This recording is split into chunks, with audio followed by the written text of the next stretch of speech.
নমস্কাৰ মই প্ৰাঞ্জল ফুকনে সবিশেষলৈ আপোনালোকক স্বাগতম জনাইছোঁ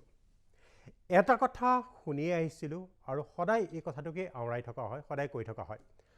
পঢ়াই পঢ়ে ৰুৱে পাণ এই তিনিয়ে নিশ্চিন্তে আন কথাটো সঁচা বুলিও আজি যুগ যুগ ধৰি প্ৰমাণিত হৈ আহিছে আৰু ইয়াকে সৰুগত কৰি আহিছে কিন্তু শেহতীয়াকৈ এই কথাটো যেন ঠিক সঁচা নহয়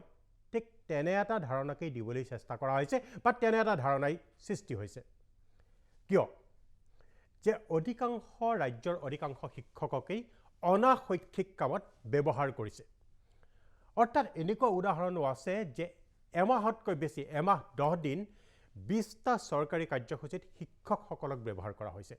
অৰ্থাৎ শ্ৰেণীকোঠাৰ পাঠদানৰ বিপৰীতে শিক্ষকসকল বৰ্তমান ব্যস্ত হৈ পৰিছে অনাশৈক্ষিক কামত এই চৰকাৰী কাৰ্যসূচী ৰূপায়ণ কৰা বিভিন্ন ধৰণৰ আন কাম কৰা যিসমূহ বিশেষকৈ কাৰিকৰী দিশৰ কিছু কামো শিক্ষকসকলক কৰিব দিয়া হৈছে আৰু এনেকুৱাও অৱস্থা হৈছে যে যি উপস্থিতিৰ হাৰ লোৱা হয় প্ৰথম শ্ৰেণীটোতেই সেই উপস্থিতিৰ হাৰ এতিয়া শেহতীয়াকৈ এনেধৰণে শিক্ষা ক্ষেত্ৰ এপৰ জৰিয়তে ল'ব লগা হৈছে তাৰ জৰিয়তে কিন্তু সেই শিক্ষকসকলে প্ৰথম শ্ৰেণীটো কৰিবলৈ সময় নোপোৱা হৈছে ইয়াৰ উপৰিও বন্ধৰ দিনতো যাব লগা হয় আৰু সেইটো বন্ধৰ দিনত কাম থাকিলে বেলেগ কথা কিন্তু অনাশৈক্ষিক কামত ইমানেই জড়িত হৈ পৰিছে তেওঁলোকৰ শ্ৰেণীকোঠাৰ ভিতৰত থাকিব পৰাৰ সেই সময় নোহোৱা হৈছে অৰ্থাৎ কোন দিশে গৈ আছে এই শিক্ষক সমাজ আৰু কলৈ গৈ আছে ছাত্ৰ ছাত্ৰীৰ ভৱিষ্যত এই বিষয়টোৱে আজি আমি আলোচনা কৰিব খুজিছোঁ আমাৰ ষ্টুডিঅ'লৈ আমি আমন্ত্ৰণ কৰি আনিছোঁ মই চিনাকি কৰিছোঁ ডক্টৰ দেৱজিৎ মহন্ত এগৰাকী জ্যেষ্ঠ মুখপাত্ৰ অসম প্ৰদেশ বিজেপিৰ আমাৰ ষ্টুডিঅ'ত উপস্থিত আছে বিদিশা নেওগ কংগ্ৰেছৰ মুখপাত্ৰ তৈলক্য ডেকা তেখেত হৈছে সভাপতি সদৌ অসম প্ৰাথমিক টেট উত্তীৰ্ণ শিক্ষক সমাজ আমাৰ লগত আছে থাকিব লাগিব অখিল নাথ তেখেত হৈছে সভাপতি শিক্ষক সন্মিলনী আৰু আমাৰ লগত থাকিব পাৰ্থপ্ৰতিম গগৈ তেখেতটো সদৌ অসম প্ৰাথমিক টেট উত্তীৰ্ণ শিক্ষক সমাজৰ তেখেত সম্পাদক আৰু এগৰাকী শিক্ষক মই বিষয়টো যিহেতু শিক্ষক সমাজে আজি উত্থাপন কৰিছে ইতিমধ্যে এই বিষয়টোলৈ আমি গ্ৰাফিক্সত দেখুৱাম সামাজিক মাধ্যমতো শিক্ষকসকলে বা শিক্ষক সমাজে ইয়াৰ বিৰোধ কৰিছে আনকি এনে পৰ্যায়লৈ গৈছে যে আমাক পঢ়ুৱাবলৈ দিয়ক এই কথাও কৈছে আমাক পঢ়ুৱাবলৈ দিয়ক এই কথা শিক্ষক সমাজে আজি ক'বলৈ বাধ্য হৈছে কিয় শিক্ষক সমাজে ক'ব লগা হৈছে যে আমাক পঢ়ুৱাবলৈ দিয়ক মই তৈলক্য ডেকাৰ ওচৰলৈ আহিছোঁ তৈলক্য ডেকা যে প্ৰথম কথা কিয় আজি শিক্ষক সমাজে কিয় ক'ব লগা হৈছে আমাক পঢ়ুৱাবলৈ দিয়ক বুলি এনে কি কামত আপোনালোকক বিশেষকৈ নিয়োগ কৰা হৈছে বা এনে কি কামত জড়িত কৰা হৈছে যাৰ কাৰণে আপোনালোকে আজি শ্ৰেণীকোঠাত সময় দিব নোৱাৰা অৱস্থা হৈছে হয় আজি কিছুদিন ধৰি কেইবাটাও বিষয়ত আমি শিক্ষকসকল জড়িত হ'ব লগা হৈছে এইটো অতি দুৰ্ভাগ্যজনক প্ৰথমতে মই শিক্ষা সেতুৰ পৰাই আৰম্ভ কৰিছোঁ যে শিক্ষা সেতু নামৰ এটা এপছ অনলাইন যোগে আজি এতিয়া বৰ্তমান ব্যৱস্থা কৰিছে এটা শিক্ষা বিভাগে শিক্ষকৰ ওপৰত যে শিক্ষকৰ উপস্থিতি দিব লাগিব অনলাইন যোগে আকৌ ছাত্ৰ ছাত্ৰীৰ উপস্থিতি দিব লাগিব এটা এপছ মানে কৰিছে আজি এমাহ ধৰি আমি কিন্তু সেই এপছটোতে খুব জড়িত হৈ আছোঁ কাৰণ প্ৰত্যেকজন ষ্টুডেণ্টক আমি তাত মানে এনৰোল কৰিব লাগে ৰেজিষ্ট্ৰেশ্যন কৰিব লাগে ফটো লাগে আধাৰ কাৰ্ড লাগে গোটেই ডাটাবিলাক লগা হৈছে এতিয়া প্ৰথম কথা হ'ল ইয়াৰ যিটো উদ্দেশ্য চৰকাৰে যি উদ্দেশ্যত এইটো মানে এপছটো বনাইছে বা যি ধৰণৰ যি কাম আছিল তাৰ সেইখিনি কিন্তু মহৎ উদ্দেশ্যটো যথেষ্ট মহৎ ভাল এইটো ভাল কামৰ কাৰণে যথেষ্ট সফলতাও লাভ কৰিছে যোৱা এটা মাহত আমি ক'ব পাৰোঁ যে বহুতখিনি যিটো ফেক ষ্টুডেণ্ট যিটো অশৰীৰী ছাত্ৰ যিটো উপস্থিতি আছিল কিছুমান বিদ্যালয়ত সেইবিলাক ডিটেকশ্যন হৈছে এতিয়া মানে ধৰা পৰিছে এইটো এপছৰ জৰিয়তে কিন্তু এপছটো যি ধৰণে ইয়াক ব্যৱহাৰ মানে এতিয়া মানে আমাৰ ব্যৱহাৰ কৰিব দিছে তাৰ যিটো আন্তঃগাঁথনি দৰকাৰ সেই আন্তঃগাঁথনিখিনি যথেষ্ট কিন্তু অভাৱ হৈ আছে আন্তঃগাঁথনি মই শুনিবলৈ পাইছোঁ এনেকুৱা ধৰণৰ হৈছে নেকি যি ভিতৰুৱা অঞ্চলত আনকি নেটৰ কানেকশ্যন নাথাকে সেই শিক্ষা সেইটো এপৰ নেটৰ আৰু আপোনালোক কিছুমান টেবলেট দিয়া হৈছে যিখিনি টেবলেটৰ সাধাৰণতে বিসংগতিপূৰ্ণ টেবলেট হয় সেইটোৱে ক'ব গৈছোঁ মই যে যিখিনি প্ৰথমতে ইয়াৰ আগতে যোৱা বছৰ আৰম্ভ কৰিছিলে এটা ৰিমছ এপ বোলে সেইটোত আমাক নিজৰ মোবাইলত কৰিব দিছিলে তেতিয়া আমাৰ শিক্ষক সমাজে আমি হাইকোৰ্টৰ দ্বাৰস্থ হৈছিলোঁ যে আমি নিজৰ মোবাইলত নিদিওঁ কাৰণ তাত আমাৰ যিটো ব্যক্তিগত ডাটাবিলাক আছে সেই ডাটাবিলাক গুচি যাব তাতে কিছুমান এলাও কৰিব লাগে পাৰ্মিশ্যন কৰিব লাগে সেইবিলাকত আমি বাধা দিছিলোঁ আৰু ন্যায়ালয়ে ৰায়দান দিছিল যে এটা তেওঁলোকক ডিভাইচটো দিব লাগে আচ্ছা সেই মৰ্মে এইবাৰ এটা নতুন এপছ আনিছে আৰু সেই এপছটো ব্যৱহাৰ কৰাৰ আগতে আমাক এটা টেবলেট দিছে বিদ্যালয় এটা নহয় ছাত্ৰ অনুপাতে যদি 100তকৈ বেছি ষ্টুডেণ্ট থাকে 2টাকৈ দিছে বা 200তকৈ বেছি থাকিলে 3টাকৈ দিছে টেবলেট সেইটো দিছে কিন্তু টেবলেটসমূহৰ যিটো মানে তাৰ যিটো গুণাগুণ সেইটো একেবাৰে ভাবিব লগা আচৰিত ধৰণৰ যিটো এপছ সেই এপছটোৰ যিটো দৰকাৰ এপছটোত যিখিনি নেটৱৰ্কৰ দৰকাৰ এইটো 4G বা 5G এটা নেটৱৰ্কৰ প্ৰয়োজন হয় এই এপছটো ব্যৱহাৰ কৰিব লাগে আৰু সেই যিটো টেবলেট দিছে সেই টেবলেটটো মাত্ৰ 2G কেপাচিটিৰহে চিম ব্যৱহাৰ কৰিব পাৰি তাতকৈ বেছি নহয় এতিয়া আমি যদি 4G চিম এখন লগাই দিওঁ সেইটো কাম নকৰা হৈ যায় এইটো বিকল হৈ যায় মানে ঘূৰি থাকে গতিকে যাৰ ফলত নেকি আমি সেই এপছটো ভালদৰে উপযুক্তভাৱে ব্যৱহাৰ কৰিব পৰা নাই তাৰোপৰি আৰু কিছুমান টেকনিকেল কথা আছে এতিয়া যাওক সেই এপছটো য'ত আমি যদি নিজৰ মোবাইলেদিও কৰোঁ নিজৰ মোবাইলটো হাইকোৰ্টে মানাই কৰিছে আমাক এইটো বাধ্য কৰাব নোৱাৰে বিভাগেও নোৱাৰে তথাপিও যদি কোনোবাই বিচাৰে যে আমি ঠিক আছে এপছটো ভাল পাইছোঁ আমি কৰিব বিচাৰিছোঁ তাতো কিছুমান অসুবিধা আছে কি এইটোত মানে এটা উপযুক্ত সুন্দৰ এটা পৰিৱেশ লাগে আৰু পোহৰ লাগে উপযুক্ত পোহৰ লাগে এতিয়া আমাৰ কিছুমান গাঁও অঞ্চলত বা চহৰ অঞ্চলত তেনেকুৱা কাৰেণ্টৰ ব্যৱস্থাই নাই যদি বতৰ ডাৱৰীয়া হয় ৰুমবিলাক যদি খিৰিকী বন্ধ কৰিব লগা হয় এন্ধাৰ হৈ যায় চ' সেই এন্ধাৰত কিন্তু কোনো পধ্যেই আমি তাৰমানে ইয়াত হেৰি কৰিব নোৱাৰোঁ তাৰ ডিটেকশ্যন বা উপস্থিতি দিব উপযুক্তভাৱে নোৱাৰিম গতিকে এই ধৰণৰ বিসংগতিবিলাক আছে আৰু যথেষ্ট আছে গতিকে এই ধৰণৰ বিসংগতিবিলাক আছে মই ভাবোঁ এই এপছটো ব্যৱহাৰ কৰাৰ আগতে এই যিখিনি আন্তঃগাঁথনিৰ প্ৰয়োজন আন্তঃগাঁথনি দৰকাৰ আছিল সেইখিনি কিন্তু ফুলফিল কৰা মই আৰু এটা কৰিব খুজিছোঁ এনেকুৱা ধৰণৰ সাধাৰণতে প্ৰথম যিটো পিৰিয়ড থাকে প্ৰথম যিটো ক্লাছ থাকে সেই ক্লাছত উপস্থিতিৰ হাৰ লোৱা হয় ছাত্ৰ ছাত্ৰীৰ তাৰপিছতে প্ৰথম পিৰিয়ডত সেইজন শিক্ষকে তেওঁৰ নিজৰ বিষয়টোৰ ওপৰত পাঠদান কৰে এতিয়া এনেকুৱা এটা অভিযোগ উঠিছে যে তেওঁ এই তেওঁলোকে যিটো উপস্থিতিৰ হাৰ দিব লাগে এই শিক্ষা ক্ষেত্ৰতে আপলোড কৰিব লাগে এই কামখিনি কৰোঁতে গোটেই শ্ৰেণীটোৰ যিখিনি সময় থাকে শ্ৰেণীটোৰ বাবে সেই সময়খিনি গুচি যায় অৰ্থাৎ সেইজন প্ৰথম শ্ৰেণীৰ প্ৰথম যিটো পিৰিয়ড সেই পিৰিয়ডৰ শিক্ষকজনে পঢ়ুৱাবলৈ সময় নাপায় হয় নেকি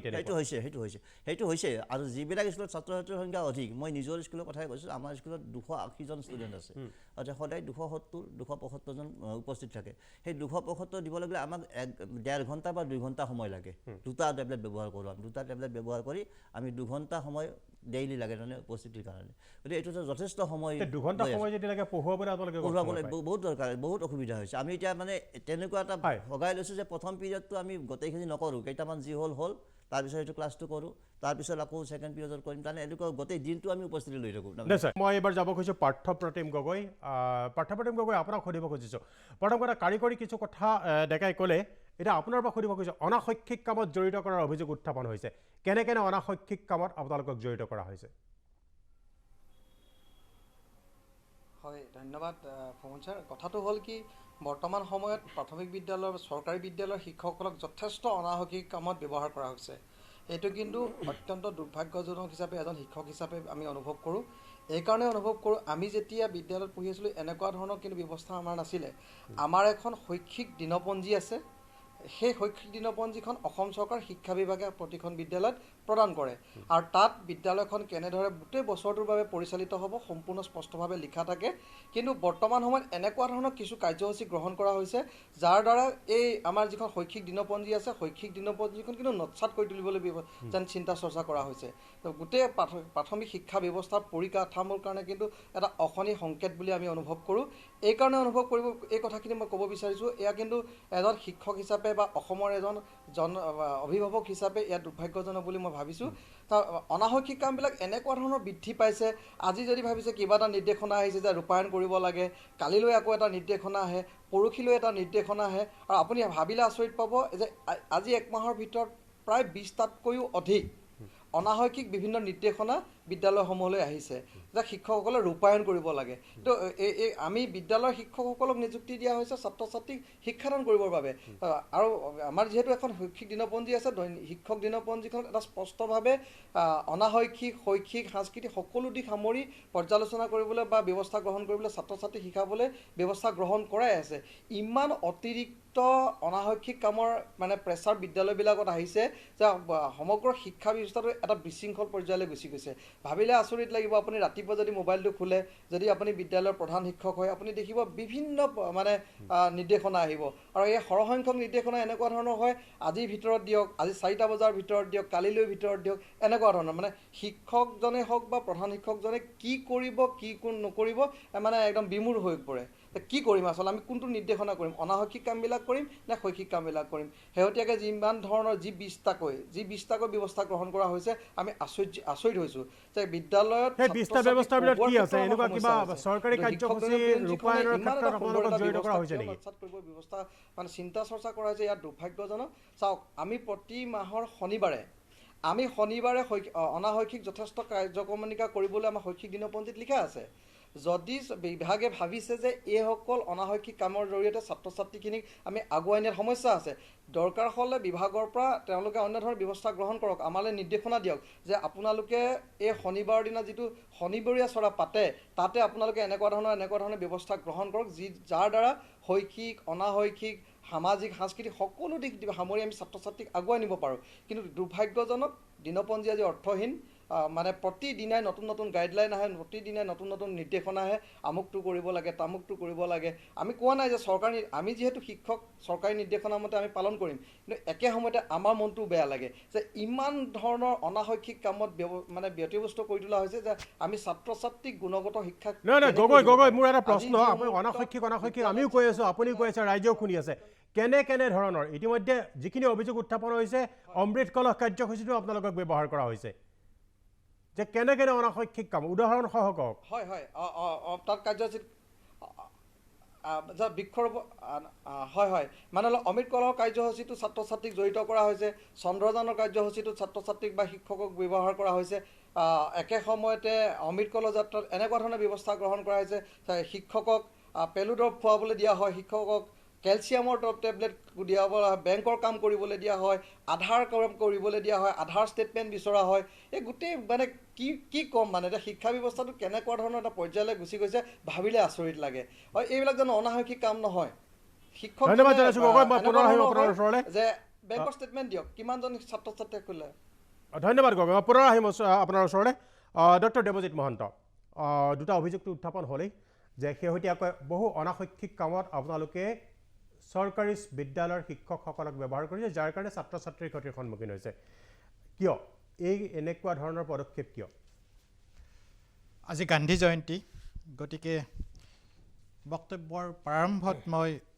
আদৰ্শৰ প্ৰতীক বাপুৰ আদৰ্শেৰে সকলোৱে আগবাঢ়ি হওক, উদ্বুদ্ধ হওক অহিংসাৰ আদৰ্শেৰে, সেইটোৱে মই কামনা কৰিছোঁ। শৈক্ষিক অনাশৈক্ষিক বুলি কওঁতেই বা বন্ধৰ দিনত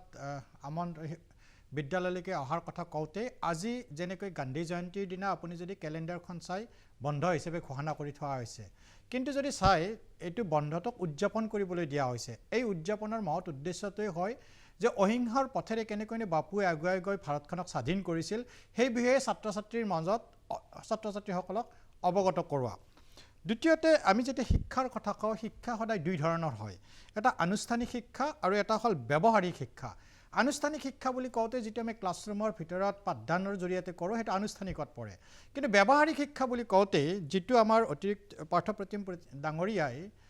অনাহকত জাপি দিয়া বুলি কৈছে,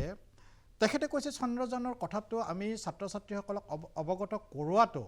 মই ভাবোঁ এইটো কেতিয়াও অনাহকত বা শিক্ষা ব্যৱস্থাৰ আওতাৰ পৰা বাহিৰত নহয়। দ্বিতীয়তে যিটো কথা কৈছে যে আমি অমৃত বৃক্ষৰ কথা কৈছোঁ, 1 কোটি গছপুলি ৰোপণ কৰাৰ যিটো উদ্দেশ্য, সেই উদ্দেশ্যটোৰ জৰিয়তে এক মহৎ উদ্দেশ্য সাধন কৰিবলৈ বিচৰা হৈছে আৰু এইটোৰ জৰিয়তে এক পাৰিপাৰ্শ্বিক পৰিৱৰ্তন আহিব। ঠিক একেদৰে আপুনি যদি চাই, তেখেতে যেনেকৈ কৈছে যে আমি অমৃত কলহ বা ঠিক তেনেকৈ এতিয়া যেতিয়া আৰম্ভ কৰিবলৈ গৈ আছোঁ যি খেল মহাৰণৰ জৰিয়তে ইয়াৰ এটা উদ্দেশ্য এনেকুৱা হয় যাতে আমাৰ উঠি অহা নৱপ্ৰজন্মৰ যুৱসকলৰ মাজত এক প্ৰতিযোগিতামূলক খেলৰ কাৰণে এক প্ৰতিযোগিতামূলক মনোভাৱ বা সাংস্কৃতিক প্ৰতিযোগিতাৰ এক মনোভাৱ জগাই তুলি তেওঁলোকক ব্লক লেভেলৰ পৰা, গাঁৱৰ পৰা জিলালৈকে, জিলাৰ পৰা ৰাজ্যলৈকে এনেকৈ যাতে আগুৱাই আনি পেলাই এক সুদীৰ্ঘভাৱে অনাগত সময়ত এজন খেলুৱৈ বা এজন সাংস্কৃতিকভাৱে যিখিনি ঈশ্বৰ প্ৰদত্ত গুণ থাকে সেইখিনিৰ জৰিয়তে যাতে আগুৱাই নিব পাৰি। গতিকে এটা হয় যিটো শিক্ষা সেতুৰ এপৰ কথা কৈছে, মই এইটো কথা কোৱা নাই যে শিক্ষা সেতু এপৰ ক্ষেত্ৰত ব্যৱহাৰিক ক্ষেত্ৰত কিছু অসুবিধা আহিছে, সেইখিনি জনসাধাৰণ এটা গঠিত চৰকাৰখনে চাব লাগিব। আৰু যিহেতু মই নিজে শাসকীয় দলৰ প্ৰতিনিধি, যিখিনি কথা ইতিমধ্যেই ক'লে সেইখিনি কথা মই নিশ্চয় দলৰ জৰিয়তে চৰকাৰক অৱগত কৰাৰ প্ৰয়াস কৰিম। কিন্তু ইয়াৰ মহৎ উদ্দেশ্য এইটোৱেই হয় যে এনেকুৱা বহুত বিদ্যালয়, বিশেষকৈ প্ৰাদেশিকতা হোৱাৰ আগত আপুনি যদি চাই বহুত বিদ্যালয় আছিল য'ত ছাত্ৰ ছাত্ৰীৰ ফিজিকেলি যিমান, প্ৰেক্টিকেলি যিমান ছাত্ৰ ছাত্ৰী থাকে তাতকৈ কাগজত বহুত ছাত্ৰ ছাত্ৰী থাকে, যিটোৰ অস্বাভাৱিক নহয়। ঠিক তেনেদৰেই যিটো আমাৰ শিক্ষকসকলে বিশেষকৈ স্কুলত অহাৰ ক্ষেত্ৰত, মই সকলো শিক্ষককে এইটো কথা ক'ব খোজা নাই, কিন্তু তাৰে মাজতো এনেকুৱা থাকে কাৰ্যসূচীত আপোনালোকে ব্যৱহাৰ কৰিছে অমৃত কলহ কাৰ্যসূচীৰ শিক্ষকসকলে আৰু এনেকুৱা উদাহৰণ আছে ডক্টৰ মহন্ত যে অমৃত কলহ কাৰ্যসূচীৰ কাৰণে ছমহীয়া পৰীক্ষা স্থগিত ৰাখিব লগা হৈছে অমৃত কলহৰ যিটো কথা কৈছে এইটো চৰকাৰী কাৰ্যসূচী মই ইনফেক্ট ইয়ালৈকে আপুনি আমন্ত্ৰণ কৰাৰ আগতে কেইবাগৰাকীও শিক্ষক আৰু অধ্যক্ষৰ লগত আলোচনা কৰিছোঁ যে আপোনালোকে চৰকাৰৰ ফালৰ পৰা এনেকুৱা জাননী পাইছে নেকি যে আপোনালোকে ঘৰে ঘৰে গৈ বা নিজৰ বিদ্যালয়ৰ বাহিৰত গৈ আপুনি যিখিনি অমৃত কলহৰ কাৰণে যিখিনি মাটি লাগে সেইখিনি সংগ্ৰহ কৰাৰ কাৰণে আপোনালোকক তেনেকুৱা জাননী জাৰি কৰিছে নেকি এতিয়ালৈকে কোনো বিদ্যালয়লৈকে এনেকুৱা জাননী যোৱা নাই যে সেই বিদ্যালয়ৰ শিক্ষকগৰাকীয়ে বিদ্যালয়ৰ পৰা বাহিৰ হৈ গৈ যিকোনো গাঁৱলৈকে গৈ বা গাঁৱৰ অনুষ্ঠান প্ৰতিষ্ঠানলৈ গৈ তাৰ পৰা মাটি সংগ্ৰহ কৰিব লাগিব মাটিখিনি সংগ্ৰহ হয়তো বিদ্যালয়ৰ পৰা হ'ব পাৰে তেখেতে যদি ইচ্ছা কৰে নিজৰ ঘৰৰ পৰা দিব পাৰে আৰু ইয়াৰ মহৎ উদ্দেশ্য এইটোৱেই যে সেই মাটিখিনি এই কাৰণে কৰা হৈছে যেতিয়া আমি উদ্দেশ্যটো বুজাই নিদিম তেতিয়ালৈকে ছাত্ৰ ছাত্ৰীক উদ্বুদ্ধ কৰিব নোৱাৰি এই উদ্দেশ্যত দুটাকৈ যেতিয়া মাটিৰ কলহ আমাৰ ৰাজ্যলৈকে আহিব ৰাজ্যৰ পৰা এটা কলহ আমাৰ ৰাষ্ট্ৰলৈকে যাব দিল্লীলৈকে যাব সেই মাটিখিনিৰে যিখিনি আমাৰ স্বাধীনতা আন্দোলনত যিখিনি বীৰ সেনানীয়ে নিজকে বলিদান দি আমাৰ স্বাধীনতা আনিছে তেখেতসকলৰ স্মৃতিৰোধ যি বনোৱা হ'ব তাত ব্যৱহাৰ কৰা হ'ব ঠিক তেনেকৈ যি এটা কলহ অসমত ৰৈ যাব আমাৰ স্বাধীনতা আন্দোলনৰ এগৰাকী নাৰী কনকলতা তেখেতৰ নামত গহপুৰত যিখন বিশ্ববিদ্যালয় স্থাপন কৰা হ'ব তাত সেই অমৃত কলহৰ জৰিয়তে যি মাটি সংগ্ৰহ কৰা হ'ব তাত ব্যৱহাৰ কৰা হ'ব গতিকে ইয়ে কৰবাত নহয় কৰবাত আমাৰ দেশভক্তিৰ প্ৰেম জগাই তুলিব আমি গম পাম এই কিয় কৰা হৈছে প্ৰথম দেশভক্তিটো স্বতঃস্ফূৰ্তভাৱে অহা বস্তু আৰু দ্বিতীয় কথা দেশভক্তি স্বতঃস্ফূৰ্তভাৱে জাগি অহা বস্তু তাৰ কাৰণে শ্ৰেণী বন্ধ ৰখা বা শৈক্ষিক এটা পৰিৱেশ বিনষ্ট কৰাৰতো কোনো অৰ্থ থাকিব নোৱাৰে নহয় তাত এইটো কথা মই কৈছোঁৱেই আপোনাক যে হয়তো এই কোনো এজন ইয়াত আপুনি তিনিগৰাকী শিক্ষক আমন্ত্ৰণ কৰিছে তেখেতসকলে হয়তো ক'ব পাৰিব তেখেতসকললৈকে এনেকুৱাকৈ জাননী জাৰি কৰা হোৱা নাই যে আপুনি মাটি সংগ্ৰহৰ কাৰণে বাহিৰ গৈ বিদ্যালয়ৰ পৰা বাহিৰ হৈ গৈ দিব লাগিব আৰু এটা কথা চাওক যেতিয়া সাংস্কৃতিক আমাৰ যিটো মহাৰণ বা আমাৰ যি খেল মহাৰণ ইয়াৰ জৰিয়তে খেলুৱৈৰ মনোভাৱত আজি যদি যুৱ প্ৰজন্মক আগুৱাই অনা যায় সৌসিদিনলৈকে অসমৰ মানচিত্ৰত খেল জগতৰ মানচিত্ৰত আমি ক'ত আছিলোঁ আৰু আজি ক'ত গৈছোঁ ডেফিনেটলি এই পৰিৱৰ্তন অনাৰ লগে উদ্বুদ্ধ কৰাৰ কাৰণে আমি এখন প্লেটফৰ্ম দিব লাগিব এই প্লেটফৰ্মখনেই হৈছে খেল মহাৰণ বা সাংস্কৃতিক যিটো মহাসংগ্ৰাম তাৰ জৰিয়তে নিজকে যেতিয়া আগবাঢ়ি যাব পাৰিব ইয়ে এক সুদূৰ ভৱিষ্যতত এজন খেলুৱৈ হোৱাত এজন সাংস্কৃতিক কৰ্মী হোৱাত নিজকে সহায় হ'ব আৰু আপোনালোকে যিটো আধাৰৰ কথা কৈছে আধাৰ লিংক যদি আমি চাওঁ কিয় দিব লগা হ'ল প্ৰথম কথা যেতিয়া আধাৰ দিয়া হয় তাত আধাৰত আপোনাৰ চকুৰ ৰেটিনা ডিটেক্ট কৰা হয় বা আপোনাৰ থাম লোৱা হয় যিয়ে অনাগত সময়ত আপোনাৰ ছেফটি এণ্ড ছিকিউৰিটিৰ কাৰণে কৰা হয় হয়তো এইটো এনেকুৱা হৈছে আৰু এটা কথা কওঁ শিক্ষা হেতুৰ এপৰ ক্ষেত্ৰতে মই ক'ম যদি সেই শিক্ষা হেতু হেপটো অকল মাত্ৰ ভাৰতৰ ৰাজ্যবিলাকৰ ক্ষেত্ৰত উদাহৰণমূলকভাৱে অসমতে প্ৰয়োগ কৰা হৈছে তেতিয়া হয়তো আপোনালোকে বহুতে ক'ব পাৰে যে অসমে কিয় এইটো ইনফেক্ট এই শিক্ষা হেতু এই আহিছিল প্ৰথম হাৰিয়ানাত আৰু ভাৰতৰ বিভিন্ন ৰাজ্যত ইয়াক ইতিমধ্যে প্ৰয়োগ কৰা হৈছে গতিকে এইটো হয়তো আজি আমাৰ কাৰণে যিখিনি কাৰিকৰী প্ৰব্লেম আছে সেইখিনি আমি দূৰ কৰাৰ কাৰণে নিশ্চয় আমি চেষ্টা কৰিম কিন্তু আজি নহ'লে কালি আমি এনে ক্ষেত্ৰত আগবাঢ়িবই লাগিব ডক্টৰ মহন্ত মই বিৰতি লৈছোঁ বিৰতিৰ পিছত মই আপোনাৰ ওচৰলৈ আহিম কংগ্ৰেছৰ মুখপাত্ৰগৰাকী আছে তেখেতে ক'ব আৰু গোৱালপাৰাৰ পৰা আমাৰ লগত অমল নাথ আছে সভাপতি শিক্ষক সন্মিলনী তেখেতেও ক'ব যে কৈছে যে কোনো ধৰণৰ নিৰ্দেশনা অহা নাই ডক্টৰ মহন্তই যিটো কথা ক'লে তেখেত বিজেপিৰ এগৰাকী জ্যেষ্ঠ মুখপাত্ৰ যে কোনো নিৰ্দেশনা অহা নাই যে অমৃত কলহ কাৰ্যসূচীত শিক্ষকসকলে অংশগ্ৰহণ কৰিব লাগে বুলি তেনেহ'লে এইটো মিছা নেকি লাগে বুলি কোনো নিৰ্দেশনা অহা নাই বুলি কৈছে আনকি আৰু এটা কথা সুধিম মই পিছত বিৰতিৰ পিছতেই সুধিম যে আনকি এগৰাকী শিক্ষকে ডক্টৰ গগৈয়ে উত্থাপন কৰিছে বেংকৰ কামতো তেওঁলোকক জড়িত কৰোৱা হৈছে এই সকলো প্ৰশ্নৰ উত্তৰ মই আপোনাৰ পৰা বিচাৰিম কংগ্ৰেছৰ মুখপাত্ৰগৰাকী আছে কিন্তু এটা বিৰতিৰ পিছত মই প্ৰাঞ্জল ফুকন পুনৰ উভতি আহিছোঁ সবিশেষলৈ আমি আলোচনা কৰি আহিছোঁ অসমত বিশেষকৈ শিক্ষকসকলক অনাশৈক্ষিক কামত জড়িত কৰা শ্ৰেণীকোঠাৰ পাঠদানৰ বিপৰীতে তেওঁলোকক বিভিন্ন চৰকাৰী কামত জড়িত কৰোৱাৰ এটা অভিযোগ উত্থাপন হৈছে অৰ্থাৎ আটাইতকৈ ডাঙৰ অভিযোগটোৱে হৈছে যে এমাহ 10 দিনত 20 দিনেই তেওঁলোকক এনে এটা চৰকাৰী নিৰ্দেশনা আহিছে তেওঁলোকক অনাশৈক্ষিক কামত ব্যৱহাৰ কৰা হৈছে তেনেহ'লে তেওঁলোকে পাঠদান কেতিয়া কৰিব এই শিক্ষাৰ্থীসকলৰ ভৱিষ্যত ক'লৈ গৈ আছে শিক্ষকসকলক কিয় বেংকৰ কাম কৰাৰ পৰা আৰম্ভ কৰি অমৃত কলহৰ পৰা আৰম্ভ কৰি আন বিভিন্ন চৰকাৰী কাৰ্যসূচীত কিয় ব্যৱহাৰ কৰা হৈ আছে চৰকাৰী প্ৰপগেণ্ডাৰ কাৰণে না অন্য কিবা কাৰণে আৰু এই কথা আমি উত্থাপন কৰা নাই শিক্ষক সমাজৰ পৰাই উত্থাপন হৈছে আনকি শিক্ষক সমাজে সামাজিক মাধ্যমত এই ধৰণৰ পোষ্ট দিবলৈ বাধ্য হৈছে যে আমাক পঢ়ুৱাবলৈ দিয়ক কিয় ক'ব লগা হৈছে আমাক পঢ়ুৱাবলৈ দিয়ক বুলি শিক্ষক সমাজে ছ'চিয়েল মিডিয়াত কিয় পোষ্ট দিব লগাৰ এটা পৰিস্থিতিৰ সৃষ্টি হৈছে সকলোৱে অভিযোগ উত্থাপন কৰিছে বিজেপিৰ মুখপাত্ৰ ডক্টৰ দেৱজিৎ মহন্তও ইয়াৰ উত্তৰো দিছে মই এবাৰ আহিব খুজিছোঁ কংগ্ৰেছৰ মুখপাত্ৰ বিদিশা নেওগৰ ওচৰলৈ বিদিশা নেওগ চৰকাৰৰ এনেধৰণৰ কাম কাজে কি সূচাইছে আপোনালোকে কি ভাবে ৰাজ্যৰ এটা প্ৰধান বিৰোধী দল হিচাপে গুড ইভিনিং প্ৰথমতে মই আজি আমাৰ জাতিৰ পিতা মহাত্মা গান্ধীৰ আজি জন্মদিন আৰু লগতে লাল বাহাদুৰ শাস্ত্ৰী ডাঙৰীয়াৰ জন্মদিন তেখেতলোকক মই শ্ৰদ্ধাৰে সোঁৱৰিছোঁ আৰু ২ নম্বৰ কথা নাথুৰাম গডছেৰ আদৰ্শত বিশ্বাসীসকলে মহাত্মা গান্ধীৰ আদৰ্শৰ কথা ক'লে একেবাৰে মানে ভাল নালাগে মানে এতিয়া মই কথাটো প্ৰথম আৰম্ভ কৰিছোঁ যে যিখন দেশৰ প্ৰধানমন্ত্ৰী নিজে চৌথি ফেল যিখন দেশৰ প্ৰধানমন্ত্ৰীয়ে A+B² কথা কৈ জনসাধাৰণক হহুৱাই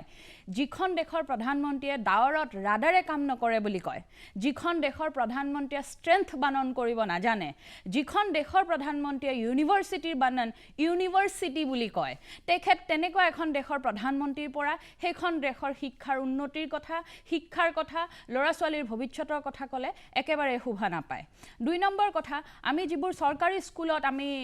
এতিয়া বিভিন্ন কাৰ্যসূচী দেখিছোঁ অমৃত কলহ এক ভাৰত শ্ৰেষ্ঠ ভাৰত অমৃত বৃক্ষ অভিযান মানসিক স্বাস্থ্যৰ সপ্তাহ এনেকৈ ধৰণৰ বিভিন্ন আমি কাৰ্যসূচী দেখিছোঁ আমি সুধিব বিচাৰিছোঁ বান্দিয়া ইণ্টাৰনেশ্যনেল যিখন স্কুল তাত বাৰু এনেকুৱা ধৰণৰ চৰকাৰী কাৰ্যসূচী হৈছেনে ছমহীয়া পৰীক্ষাত গণিতৰ পৰীক্ষা পিছুৱাই দি পেলাই যিটো কণ কণ ল'ৰা ছোৱালীহঁতক প্ৰখৰ ৰ'দত ৰাস্তাত প্লে কাৰ্ড লৈ পেলাই প্ৰচেছন কৰোৱা হ'ল তেখেতে কৈছে মোৰ শ্ৰদ্ধাৰ ভাস্কৰ দাই কৈছে ডক্টৰ দেৱজিৎ মহন্ত দাই কৈছে যে অৰ্ডাৰ তেনেকৈ একো যোৱা নাছিলে আৰু যদি অৰ্ডাৰ যোৱা নাই তেনেকুৱা স্কুলৰ ওপৰত আপোনালোকে একশ্যন ল'বনে আৰু যদি ল'ব কেতিয়া ল'ব কেনেকৈ ল'ব এইখিনি কথা আমাক লাগে এতিয়া কথাটো হ'ল এই যে চৰকাৰী স্কুলত ল'ৰা ছোৱালীক পঢ়োৱাৰ ক্ষেত্ৰত যিটো ধৰণৰ ৩০টা দিনত ৩২টা কাৰ্যসূচী কৰে আজি ৪২ দিনত মাত্ৰ ১২ দিন পাঠদান হৈছে এনেকুৱা ধৰণৰ কাৰ্যসূচীসমূহ তেওঁলোকে কৰি পেলাই ল'ৰা ছোৱালীবিলাকৰ জীৱনলৈ বিভীষিকা কঢ়িয়াই অনা নাইনে তাৰপিছত আকৌ আমাৰ চৰকাৰখনে ক'ব যে চৰকাৰী স্কুলত ল'ৰা ছোৱালী নাই চৰকাৰী স্কুলত পঢ়া শুনা বেয়া তাৰপিছত গৈ আমাৰ চৰকাৰী স্কুলবোৰ বন্ধ কৰি নি থাকিব এফালে বৰাকত ক্লিন সোৱাইপ কৰিছে অসমীয়া মাধ্যমৰ কোনো ধৰণৰ বিদ্যালয় নাই ১১,০০০ স্কুল অলৰেডি আমাৰ ইয়াতে বন্ধ হৈ গ'ল ইফালে দেখিছোঁ স্কুল বন্ধ কৰি গৈ আছে সিফালে মদৰ অনুজ্ঞাপত্ৰ সুৰাৰ অনুজ্ঞাপত্ৰ দি গৈ আছে এনেকৈ ধৰণে কৰি থাকিলে আমাৰ ৰাজ্যৰ যিবোৰ ল'ৰা ছোৱালী তেওঁলোকৰ কণ কণ ল'ৰা ছোৱালীহঁতৰ ভৱিষ্যত অন্ধকাৰ হৈ যাব আৰু এই ধৰণৰ কথাবিলাক ফাং ফুং অদৰকাৰী অমৃত কলহ অমৃত বৃক্ষ আৰু আজি এটা বক্তব্য দিছে আমাৰ মাননীয় মুখ্যমন্ত্ৰী জয়ন্ত মল্ল বৰুৱাদেৱে যে অমৃত কলহ যাত্ৰাত যিসকলে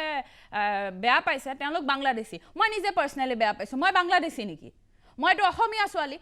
আমিতো অমৃত কলহ যাত্ৰা নকৰাকৈ অমৃত বৃক্ষৰ যাত্ৰা নকৰাকৈ আমি দেশপ্ৰেমটো আমাৰতো দেশপ্ৰেম নোহোৱা নহয় আমিওতো সৰুতে চৰকাৰী স্কুলতে পঢ়িছিলোঁ চৰকাৰী স্কুলতো এনেকুৱা ধৰণৰ কাৰ্যসূচী হোৱা নাছিলে গতিকে এইবিলাক অদৰকাৰী কথা যিবোৰ আমাৰ অমৃত কলহ অমৃত বৃক্ষ এনেধৰণৰ আঁচনিবিলাক কৰিছে প্ৰথম কথা এই বস্তুবিলাক জনসাধাৰণক বিভ্ৰান্ত কৰিবৰ কাৰণে জনসাধাৰণক অদৰকাৰী কথাবিলাকত এই যিবোৰ চৰকাৰে যিবিলাক বেয়া কাম কৰি আছে এই বেয়া কামবিলাকৰ পৰা দৃষ্টি আঁতৰাই মই মাজতে খালি এটা কথা আপোনাক কৈ দিওঁ আপোনাৰ বক্তব্য ৰাখিব নিশ্চয় আপোনাৰ বক্তব্য ৰাখিবলৈকে মাতিছোঁ বিষয়টো আমাৰ যিটো আছে সেই বিষয়টোৰ পৰা যাতে আমি আঁতৰি নাযাওঁ সমাজক অনাশৈক্ষিক সেইটোৱে শিক্ষকসকলক মই আহিছোঁ এই ধৰণৰ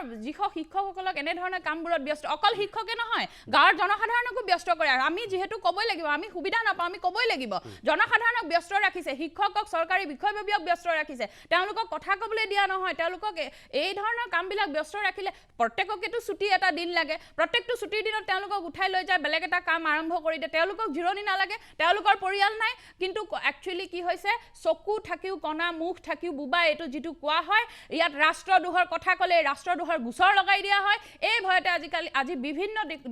ক্ষেত্ৰত দেখিছোঁ চৰকাৰী কৰ্মচাৰীসকলে নিজৰ বক্তব্য ৰখাৰ পৰা দূৰত আছে কিন্তু ৰিচেণ্টলি যিটো আপুনি ছ'চিয়েল মিডিয়াত যেতিয়া চাব আপুনি দেখিব প্ৰত্যেকজন শিক্ষকে ক'বলৈ আৰম্ভ কৰিছে যে আমাক পঢ়ুৱাবলৈ দিয়ক ল'ৰা ছোৱালীহঁতক পঢ়িবলৈ দিয়ক এই ধৰণৰ কথাবিলাক ক'বলৈ আৰম্ভ কৰিছে আৰু এই কথাটো মই আকৌ সুধিলোঁ ডাঙৰীয়া যিহেতু আপুনি ক'লে যে তেখেতলোকক অৰ্ডাৰ দিয়া নাই তেখেতলোকে এনেকৈ কৰিছে এনেকুৱা ধৰণৰ কাৰ্যসূচীত যিহেতু তেওঁলোকে নোকোৱাকৈ কৰা হৈছে চৰকাৰী অৰ্ডাৰ নিদিয়াকৈ তেওঁলোকৰ ওপৰত কিবা একশ্যন আপোনালোকে ল'বনে আমাৰ চৰকাৰখনে কিবা একশ্যন ল'বনে মই এই কথাটো সুধিব বিচাৰিছোঁ নিশ্চয় আপোনাৰ বক্তব্য শেষ হৈছে হয়। মই আহিম ডক্টৰ দেৱজিৎ মহন্তৰ ওচৰলৈ মই এবাৰ যাব খুজিছোঁ গোৱালপাৰালৈ যদি উপস্থিত আছে অখিল নাথ সভাপতি শিক্ষক সন্মিলনী নাথ ডাঙৰীয়া আপোনাক স্বাগতম জনাইছোঁ মোৰ সবিশেষলৈ মই আপোনাকো সেই একেটা প্ৰশ্নই সুধিব খুজিছোঁ যে শিক্ষকসকলক অনাশৈক্ষিক কামত ব্যৱহাৰ কৰাটো আৰু ইতিমধ্যে ডক্টৰ মহন্ত এটা কথা ক'লে যে অমৃত কলহ আঁচনিত শিক্ষকসকলক জড়িত কৰিবৰ বাবে বা বিদ্যালয়ৰ বাহিৰলৈ গৈ এই কাৰ্যসূচীত অংশগ্ৰহণ কৰিবৰ বাবে কোনো নিৰ্দেশনা অহা নাই বা ছমহীয়া পৰীক্ষা বন্ধ ৰাখি বাতিল কৰি এই অমৃত কলহৰ দৰে কাৰ্যসূচীত তেওঁলোকে কাম কৰিবলৈ কোনো নিৰ্দেশনা দিয়া নাই ইয়াৰ লগতে মই আৰু কথা জানিব খুজিছোঁ আপোনাৰ পৰা মই প্ৰশ্নকেইটা একেলগে উত্থাপন কৰিছোঁ নাথ যে বিষয়টো এনেকুৱা আৰু কি কি অনাশৈক্ষিক কামত শিক্ষকসকলক আজিৰ তাৰিখত চৰকাৰে ব্যৱহাৰ কৰি আছে অখিল নাথ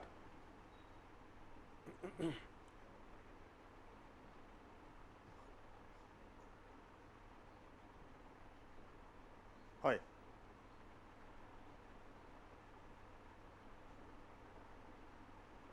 হয় হয় প্ৰাগ নিউজৰ সমূহ কৰ্মকৰ্তালৈ আমি অসম ৰাজ্যিক প্ৰাথমিক শিক্ষক সন্মিলনীৰ তৰফৰ পৰা হয়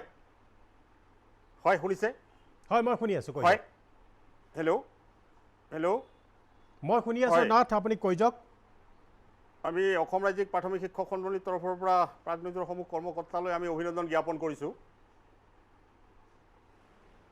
হয় এতিয়া কথা হ'ল কি বিজেপিৰ মুখপাত্ৰজনে যিখিনি কথা কৈছে যে অমৃত কলহ অমৃত বৃক্ষ বা বিভিন্ন কাৰ্যসূচীৰ কথা যিটো কৈছে আমি কেতিয়াও হয়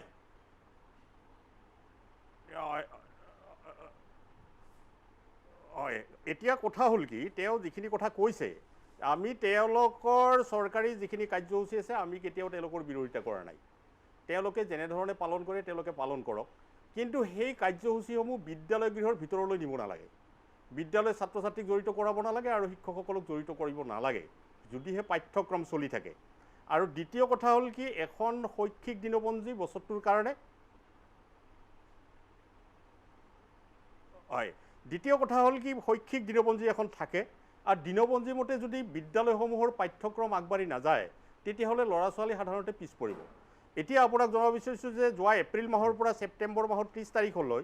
মুঠ আপোনাৰ কৰ্মদিন আছিলে 116 দিন আৰু ইয়াৰে চৰকাৰী উদযাপনৰ দিনপঞ্জী মতে উদযাপন দিন আছে আপোনাৰ 12 দিন আৰু বিভাগীয়ভাৱে আদেশ দিয়া নতুনকৈ বাঢ়ি আহিলে উদযাপন দিন 26টা দিন এতিয়া এই আটাইকেইটা দিন যদি আপুনি হিচাপ কৰে এই হিচাপ কৰি 126 দিনৰ ভিতৰতে 38 দিন এনেই আপোনাৰ আমাৰ যিটো পাঠ্যক্ৰমৰ পৰা আমি আচলতে তেওঁলোকৰ যিটো নিৰ্দিষ্ট পাঠ্যক্ৰম নিৰ্দিষ্ট পাঠ্যপুথিৰ যিটো নিৰ্দিষ্ট পাঠ্যক্ৰম এই পাঠ্যক্ৰমৰ বিষয়বস্তুখিনি যেতিয়া ল'ৰা ছোৱালীয়ে নাজানিব তেতিয়া তেওঁলোকে সাধাৰণতে পৰীক্ষাত কেতিয়াও তেওঁলোকে আগবাঢ়িব নোৱাৰিব বা তেওঁলোকৰ যিটো গুণগত মানদণ্ডৰ শিক্ষা এই গুণগত মানদণ্ডৰ শিক্ষা কেতিয়াও পাব নোৱাৰে দ্বিতীয় কথা হ'ল ইয়াৰ উপৰিঞ্চিও তেওঁলোকে বিভিন্ন ক্ষেত্ৰত আজিৰ তাৰিখত শিক্ষকসকলক ব্যস্ততাত ৰাখিছে বিভিন্ন অনাশৈক্ষিক কামত যেনেধৰণে ধৰক স্কুল টুইনিং প্ৰগ্ৰেম কৰিছে কিবা জনভাগিদাৰী কৰিছে তাৰপিছত আপোনাৰ কি কয় এই নেশ্যনেল স্পৰ্টছ ডে'ৰ কাৰণেও হেৰি কৰিছে PMC কাৰ্যসূচীৰ কাৰণে কি কয় যিটো আপলোড কৰিব লাগে তাৰ কাৰণে শিক্ষকক ব্যস্ততাত ৰাখিছে ইয়াৰ উপৰিঞ্চিও বিভিন্ন কাৰ্যসূচীৰ অনাশৈক্ষিক কামত তেওঁলোকে ব্যৱহাৰ কৰি আছে এতিয়া অনাশৈক্ষিক কামত যদি আমাৰ 126 দিনৰ ভিতৰত অৰ্ধ দিন যদি আমাৰ অনাশৈক্ষিক কাৰ্যক্ৰমতে গুচি যায় তেতিয়াহ'লে এই যিখন পাঠ্যক্ৰম বা যিখন পাঠ্যপুথি বনোৱা হৈছে ল'ৰা ছোৱালীৰ কাৰণে এই পাঠ্যপুথিৰ নিৰ্দিষ্ট পাঠ্যক্ৰমৰ নিৰ্দিষ্ট পাঠৰ এই অৰ্হতা কেতিয়া তেওঁলোকে আয়ত্ত কৰিব বা শিক্ষকে কেতিয়া পাঠদান কৰিব আৰু ল'ৰা ছোৱালী কেতিয়া আহৰণ কৰিব 2 নম্বৰ কথাটো ক'ব বিচাৰিছোঁ যে আজিৰ তাৰিখত এনেই আমাৰ অসমৰ প্ৰাথমিক বিদ্যা মই যেহেতু বিশেষভাৱে প্ৰাথমিক বিদ্যালয়ৰ কথা ক'বলৈ ওলাইছোঁ যে প্ৰাথমিক বিদ্যালয়সমূহৰ অৱস্থা একেবাৰে দুৰ্বল পয়া লগা অৱস্থা কাৰণ আজিৰ তাৰিখতো 2000 বা 2000ৰ অধিক বিদ্যালয় এজনীয়া বিদ্যালয় আছে আৰু ক'ৰবাত শিক্ষকবিহীন বিদ্যালয়ো আছে আৰু তাতকৈ গোৱালপাৰা জিলাত আজিৰ তাৰিখত 113খন বিদ্যালয় এজনীয়াভাৱে চলি আছে 72খন বিদ্যালয় গাৰো মাধ্যমৰ বিদ্যালয়ত এজনীয়া শিক্ষক চলি আছে এতিয়া কথা হ'ল কি এজনীয়া বিদ্যালয় দুজনীয়া কৰা কথাটো বাদেই দিয়ক এতিয়া বিভিন্ন কাৰ্যসূচীৰ জৰিয়তে তেওঁলোকৰ যিখিনি চৰকাৰী কাৰ্যসূচী এই কাৰ্যসূচীখিনিৰ জৰিয়তে তেওঁলোকে আচলতে কি কৰিব বিচাৰিছে পাঠ্যক্ৰমটো আগবাঢ়িব নে পাঠ্যক্ৰমটো আমাক নেলাগে বিভিন্ন আমাৰ চৰকাৰী মাধ্যমৰ যিখিনি কাৰ্যসূচী এই কাৰ্যসূচীসমূহৰ ভিতৰত ল'ৰা ছোৱালী যিখিনি গুণগত মান পাব লাগে সেইখিনি পালে আমাৰ কাৰণে যথেষ্ট হ'ব এই কথাটো স্পষ্ট কৰিব লাগে নহ'লে স্পষ্ট নকৰিলে আমাৰ পাঠ্যক্ৰম পিছ পৰি ৰ'ব আৰু পিছত তেওঁলোকে গৈ আপোনাৰ কোনোবা হয়তো টিভি বা কোনোবা সামাজিক মাধ্যমৰ টেবুলত তেওঁলোকে চিঞৰিব যে শিক্ষকে ল'ৰা ছোৱালীক পঢ়োৱা নাই, যাৰ কাৰণে আমাৰ উন্নত মানদণ্ডৰ ল'ৰা ছোৱালী আমি পোৱা নাই, আৰু গোটেই দুখটো শিক্ষকলৈ ঠেলি দিয়ে। গতিকে সেইকাৰণে আমি অসম চৰকাৰলৈ আহ্বান জনাব বিচাৰিছোঁ যে আপোনালোকে স্পষ্ট কৰক যে হয় আপোনালোকৰ চৰকাৰী যিখিনি কাৰ্যসূচী ইয়াতে আপোনালোকে দিনপঞ্জীৰ বাহিৰত যিখিনি কাৰ্যসূচী আপোনালোকে দিছে, এইখিনি কাৰ্যসূচী হয় স্কুল বিদ্যালয়সমূহত পালন কৰিব লাগিব, যে নিৰ্দিষ্ট পাঠ্যক্ৰম আপোনালোকে নপঢ়ালেও হ'ব, যে সেই কাৰ্যসূচীসমূহ আপোনালোকে চলাই নিয়ক। নহ'লে আপোনাৰ অভিভাৱকসকলে শিক্ষকসকলৰ পিনে চাই আছে। আজিৰ তাৰিখত যি মানদণ্ডৰ আমি ল'ৰা ছোৱালী পঢ়ুৱাই আছোঁ, বিভিন্ন আপোনাৰ গ্ৰাম্য অঞ্চলৰ যিখিনি গৰীব, একেবাৰে গৰীব শ্ৰেণীৰ ল'ৰা ছোৱালী, এই ল'ৰা ছোৱালীখিনি আমি চৰকাৰী মাধ্যমৰ বিদ্যালয়ত পঢ়ুৱাই আছোঁ। আৰু আজিৰ তাৰিখত যিখিনি ল'ৰা ছোৱালী আহিছে, এই ল'ৰা ছোৱালীখিনিকে আমি হেৰি বনাব বিচাৰিছোঁ নেকি, যে তেওঁলোকৰ নিৰ্দিষ্ট পাঠ্যক্ৰম নজনাকৈ ওপৰ শ্ৰেণীলৈ গুচি যাব আৰু ওপৰ শ্ৰেণীত আমালৈ বলটো ঠেলিব যে তলৰ খাপৰ প্ৰাথমিক বিদ্যালয়ত তেওঁলোকে এইখিনি জ্ঞান দিয়া হোৱা নাই বা এইখিনি শিক্ষা দিয়া হোৱা নাই, ঘপককৈ আপোনাক ওপৰ শ্ৰেণীলৈ ঠেলি দিয়া হৈছে, আৰু যাৰ কাৰণে গোটেই দুখটো প্ৰাথমিক বিদ্যালয়ৰ শিক্ষকলৈ ঠেলি দিয়ে। গতিকে সেইকাৰণে আমি ক'ব বিচাৰিছোঁ যে চৰকাৰে স্থিতি স্পষ্ট কৰিব লাগে। আমি কোৱা নাই তেওঁলোকৰ আঁচনিসমূহ বেয়া বুলি, আমি কেতিয়াও বেয়া বুলি কোৱা নাই, তেওঁলোকৰ কি লক্ষ্য আছে, কি উদ্দেশ্য আছে, তেওঁলোকৰ কথা নিশ্চয়। অখিলনাথ, মই পুনৰ আহিম আপোনাৰ ওচৰলৈ, এটা বিৰতি ল'ব লগা হৈছে। মই বিৰতিৰ পিছত মই পুনৰ আহিম ডক্টৰ দেৱজিৎ মহন্তৰ ওচৰলৈ। মই দেৱজিৎ মহন্তৰ পৰা উত্তৰটো এইটো কাৰণে বিচাৰিছোঁ, বাকী সকলোৱে বিষয়টোৰ সম্পৰ্কত আমি সমালোচনা কৰিছোঁ, কাৰণ বিজেপিৰ মুখপাত্ৰগৰাকী তেখেত আছে, তেখেতে প্ৰতিটো প্ৰশ্নৰ উত্তৰ দিবৰ কাৰণে তেখেতক কিছু সময় অলপ বেছিকৈ দিয়াটো উচিত। ডক্টৰ মহন্ত, এই আৰু কেইটামান অভিযোগ উত্থাপন হৈছে যে, আৰু এটা কথা হৈছে যে যিটো কৈছে জনভাগিদাৰী এটা কাৰ্যসূচীত জড়িত কৰোৱা হৈছে, ইয়াৰ লগতে কৈছে বেংকৰ কাম কাজতো শিক্ষকসকলক জড়িত কৰোৱা হৈছে। দ্বিতীয় কথাটো হৈছে যে শৈক্ষিক যিখন দিনপঞ্জী আছে, শৈক্ষিক দিনপঞ্জীখন অনুসৰণ কৰা হোৱা নাই, ফ'ল' কৰা হোৱা নাই। তেনেহ'লে এই ছাত্ৰ ছাত্ৰীসকলৰ ভৱিষ্যত কি? আৰু বিদ্যালয়খনৰ ফলাফল যদি বেয়া হয়, তেতিয়াহ'লে তাৰ দোষ কাক দিয়া হ'ব? এই প্ৰশ্নসমূহৰ উত্তৰ কিন্তু আমাৰ ৰাইজে বিচাৰিছে, দেশৰ শিক্ষকসকলে বিচাৰিছে, ৰাজ্যৰ শিক্ষকসকলে চাই আছে এই অনুষ্ঠানটো এইটো কাৰণেই যে কি আপোনালোকে সুফল দিয়ে, চৰকাৰে কি প্ৰতিশ্ৰুতি দিয়ে, কাৰণ চৰকাৰতো মন্ত্ৰী বিষয়া অহা নাই, আপুনি আহিছে দলৰ হৈ। ইয়াৰ উত্তৰৰ ওপৰত যথেষ্টখিনি নিৰ্ভৰ কৰিছে। এটা বিৰতিৰ পিছত ডক্টৰ মহন্ত, মই আপোনাৰ পৰা উত্তৰ বিচাৰিম। বিৰতিৰ পিছত মই প্ৰাঞ্জল ফুকন পুনৰ উভতি আহিছোঁ সবিশেষলৈ। আজিৰ সবিশেষৰ যিটো বিষয় মই পুনৰবাৰ এবাৰ কৈ দিছোঁ যে শিক্ষকসকলক অনাশৈক্ষিক কামত ব্যৱহাৰ কৰাৰ বাবে শিক্ষাৰ যিহেতু পাঠদান, শিক্ষাৰ শ্ৰেণীকোঠাৰ পাঠদান অতি বিশেষকৈ অতি বিসংগতিপূৰ্ণ হৈ পৰিছে, যাৰ কাৰণে শিক্ষকে সময় দিব পৰা নাই শ্ৰেণীকোঠাত, ছাত্ৰ ছাত্ৰীৰো ব্যাঘাত জন্মিছে। ডক্টৰ মহন্ত, আপোনাৰ পৰা উত্তৰকেইটা বিচাৰিছোঁ মই, যিকেইটা অভিযোগ ইতিমধ্যে উত্থাপন কৰিলে। বহুকেইটা অভিযোগ আহিছে, কেইটামান অভিযোগটো ইয়াৰ বিষয়বস্তুৰ বাহিৰতো গৈছে। যেনেকৈ কোৱা হৈছে যিখন দেশৰ প্ৰধানমন্ত্ৰীৰ বহুকেইটা উপমা দিছে, এইখিনি নাই বুলি। আমি এইটো পাহৰিব নালাগে যে গণতন্ত্ৰত জনতাই জনাৰ্দন, জনতাই ভোট দিহে প্ৰধানমন্ত্ৰী বা সেই চৰকাৰখনক নিয়োগ কৰে। গতিকে কোৱাজনো তেখেত নিজেও এইখন দেশৰে হয়, গতিকে যিখন দেশৰ নহয় আমাৰ প্ৰধানমন্ত্ৰী। দ্বিতীয়তে তেখেতে কৈছিল যে ল'ৰা ছোৱালী নাই চৰকাৰী বিদ্যালয়ত, বহুত কমি গৈছে। স্বাধীনতাৰ ৭৫ বছৰ পিছত যোৱাবাৰ আমাৰ বিশেষকৈ সেৱা শিক্ষা ৰাজ্যিক শিক্ষা বোৰ্ডত ৰেকৰ্ড সংখ্যক এনৰলমেণ্ট হৈছে ৫ লাখৰ ওপৰত। গতিকে এইটো আমাৰ শিক্ষা সংসদৰ প্ৰতি এটা ভাল, এইটো ঘূৰি আহক, আমি সেইটো বিচাৰোঁ, আৰু চৰকাৰে সেই ক্ষেত্ৰত বহু পদক্ষেপ লৈছে। আমাৰ অমৃত নাথ ডাঙৰীয়াই কৈছিলে, উদাহৰণ এটা দিছিলে যে এনেকুৱা বহুত স্কুল আছে য'ত এজনীয়া শিক্ষকৰে চলি আছে। মই নাথ ডাঙৰীয়াৰ ক্লেৰিটিৰ কাৰণে তথ্যটোৱে দি দিওঁ যে ইউডাইচ মানে unified district information for school education বুলি তাত ৰেকৰ্ডবিলাক আপডেট কৰিব লাগে। সেই তথ্যমতে ২৯৭৯খন স্কুল আছে য'ত এজনীয়া শিক্ষক থকা বুলি দেখুৱাইছে।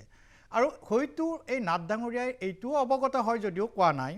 ৩৫১২খন স্কুল আছে য'ত ৩০জনতকৈ ছাত্ৰ ছাত্ৰী কম। আৰু সেইকাৰণে মাৰ্জাৰৰ বিষয়টো, সংলগ্নকৰণৰ বিষয়টো আহিছে, যিহেতু আজিৰ বিষয়বস্তু নহয়, বিশেষ গভীৰতালৈ মই নাযাওঁ। নাথ ডাঙৰীয়া, আমি এইটো পাহৰিব নালাগে